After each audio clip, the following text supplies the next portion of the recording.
ప్రాథమిక హక్కులు ఉన్నాయి ప్రజలకు. ఆర్టికల్ ప్రకారం ఏంటంటే ఎక్కడైనా పోయి స్వేచ్ఛగా బతకవచ్చు, ఉద్యోగాలు చేయొచ్చు, ల్యాండ్స్ కొనుక్కోవచ్చు. సిటిజన్షిప్ అనేది దేశానికి ఉంటుంది కానీ ప్రాంతానికి ఉండదు.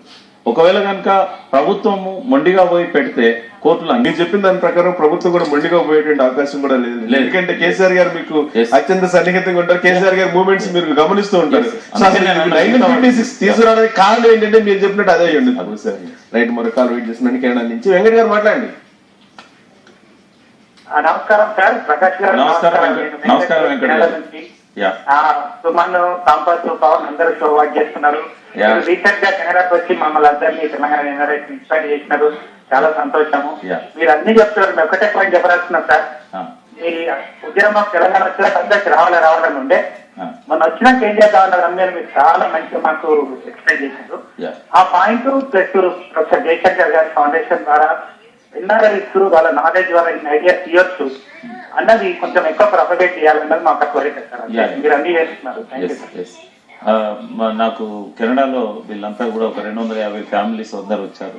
చాలా అద్భుతంగా వాళ్ళకున్న కమిట్మెంట్ చూస్తే అసలు తెలంగాణలో ఉన్న వాళ్ళకు కూడా అంత కమిట్మెంట్ ఉన్నదని అనిపిస్తుంది. అంత బాగా చేశారు వాళ్ళు. తెలంగాణ పునర్నిర్మాణం పట్ల కూడా ఆసక్తి చూపెట్టారు. అగ్రికల్చర్ యూనివర్సిటీకి సంబంధించి లేటెస్ట్ టెక్నాలజీ అక్కడ ఉంది. అయితే వీళ్ళు ఏకపక్షంగానే ప్రభుత్వం తరఫున ఒక రిప్రజెంటేషన్ తయారు చేసి అక్కడ యూనివర్సిటీ వాళ్ళకు నాతో ఇప్పించారు ఈ టెక్నాలజీ ట్రాన్స్ఫర్ తెలంగాణ కోసం. అంటే ప్రభుత్వం తరఫునే చాలా వాళ్ళ ఉత్సాహాన్ని చూసి నేను తర్వాత వాళ్ళు ఇచ్చిన రిప్రజెంటేషన్ కేసీఆర్ గారికి ఇస్తే ఆయన కూడా ఆశ్చర్యపోయారు. మీరు ఎక్కడ ఆ గవర్నమెంట్ ఇచ్చారు? Canada government. కెనడా గవర్నమెంట్ ప్రతినిధిని పిలిపించి నాతో ఇప్పించారు. అక్కడ వైస్ ఛాన్సలర్ సంబంధించి. అంటే వాళ్ళు ఎంత అడ్వాన్స్ గా ఆలోచిస్తున్నారంటే ఈ టెక్నాలజీ మనకు అవసరము, ప్రభుత్వం తరఫున మనమే ఎందుకు రిప్రజెంట్ చేయకూడదు. సో నేను కేసీఆర్ గారికి చెప్పాను, ఆయన ఆశ్చర్యపోయాడు. ఆ రిప్రజెంటేషన్ అంతా చదువుకున్నాడు.